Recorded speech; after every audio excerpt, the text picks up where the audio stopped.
Okay, so for the cover, I've just got one piece of 12 by 12 chipboard. Can't quite get it all in shot, but it's just one piece of 12 by 12, and that's all we're going to need for the cover and the spine, so the front, the back and the spine.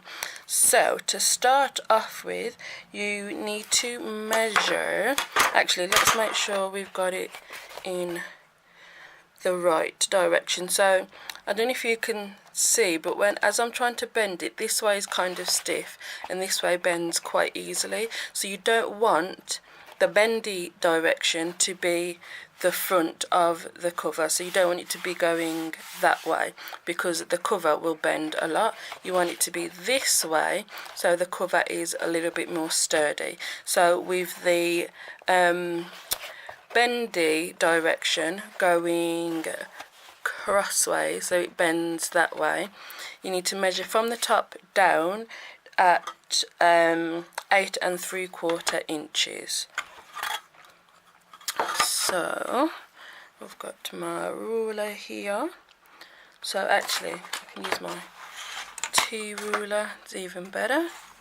So 8 3/4 inches. Actually, make sure you've got a nice sharp pen or pencil to make a better line. And have I got one here? Let's see. You want a nice sharp line. We'll make it neater. There, that's better.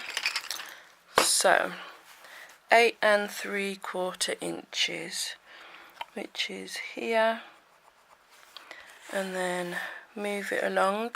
So the T ruler, I don't know if you can, oh, how can I get it so you can see? There you go. So the T ruler just sits at the top, so it will always be straight. And I found that has helped so much when making mini albums. So I will link to it in the description because it's definitely one of my go-to tools for getting straight covers and spines and stuff. So that's 8 3/4 from the top down. Then you want to measure 5 3/4, and then where are we? 1 2 3 4 5 11 1/2. So 11 1/2 there.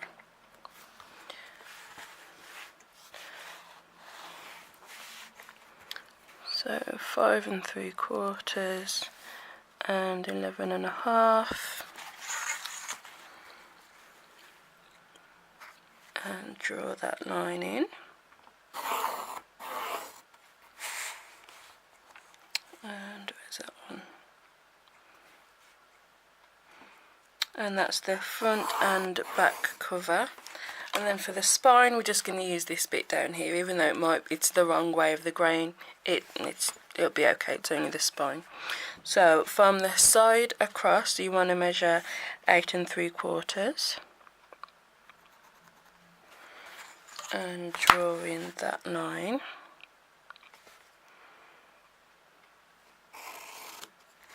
And then from the bottom up, you need to measure 2 1/2. So I'm going to have to flip it around just so I can see what I'm doing. So 2 1/2, whoop, 2 1/2, and draw that line there. So you have got your front and back cover and then your spine at the bottom. So I'll try and get a picture of the diagram and post it somewhere. There probably will be a blog post along with this video with just some of the information that you will need, because there's a lot of information. So that's that. So get your cutting mat, a fresh blade on your craft knife, and then a metal edge ruler. So probably can't see, metal edge. This is the EK Tools. It's kind of like a quilting ruler, so it's got all the lines going all over the place, so you can measure really easily. So another of my top tools. So I'm going to go across first. It doesn't really matter which line you start on. So when you're cutting chipboard, you don't need to press down really hard because you're more likely to slip. So just gently, see, I'm not putting a lot of pressure on the knife, I'm holding it kind of like a pen but not as firm. So just gently scoring across until you get all the way through. You can do this on some trimmers, but you'd have to check your trimmer for whether or not it's safe to do so. And take off this itty bitty line at the side. I mean, I have cut chipboard on the Caterpillar Pro, but it isn't recommended unless it's very lightweight chipboard, so I can't say to do that because it might damage it. And it doesn't take that long with a knife anyway. As long as you've got a fresh blade on every time you go to cut chipboard, it's usually fine. So that's the front and back cover. Whoops, sorry. And then for the spine,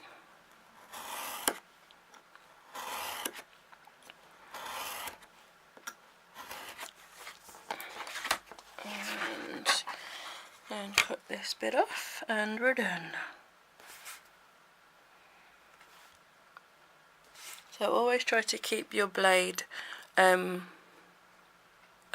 vertical, not like twisted from side to side. I don't always get that just right, but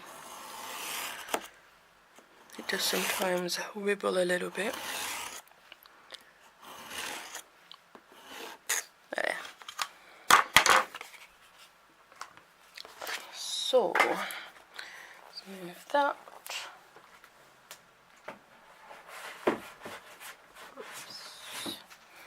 Okay, so we have our two cover pieces and the spine. Okay, so I'm going to wrap the covers. You don't have to, especially I think when you've got the black chipboard, it does look quite nice bare, but I think for this one I am going to wrap it. I did on my prototype and I liked how that looked. So to wrap it, we are going to need, what did I do? Oh yeah, I did it that way. We are going to need a couple of pieces of A4. So this whole album is made with just A4.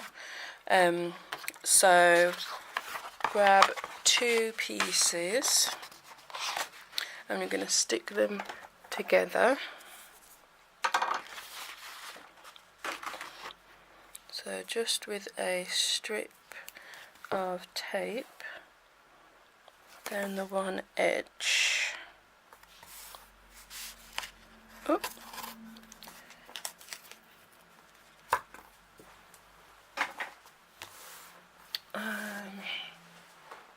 Get another roll. Okie dokie.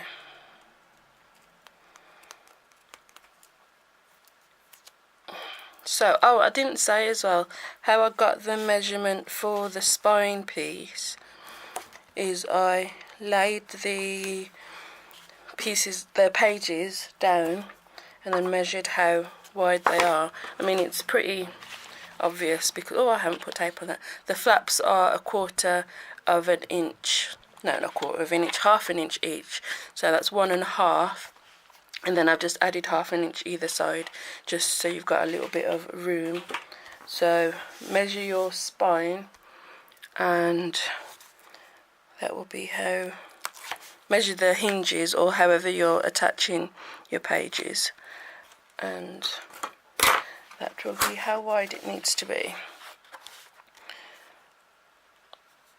So I'm attaching, whoops, there.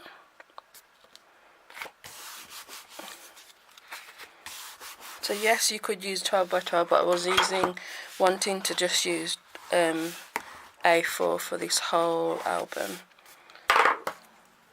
And then grab your scoreboard, and along one of the short sides, score at 1 inch.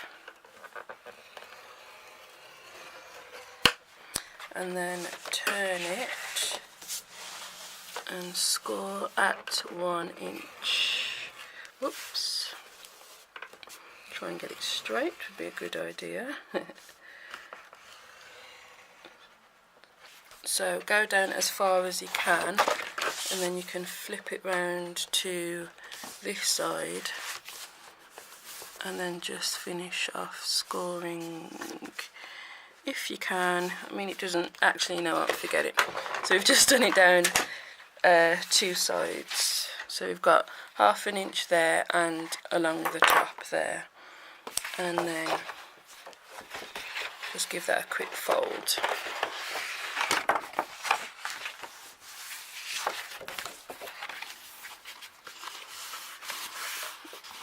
There, it's just to help us later on. Okie dokie, so bringing our pieces back in, and we need to cover all of this with tape. So I am going to speed this up, but I'm going to keep filming just so you can see how I lay it down. So let's go.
Okay,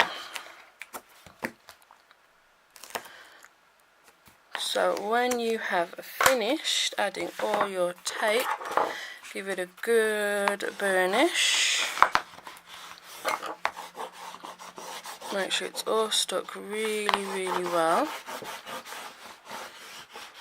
and you should have something that looks like that.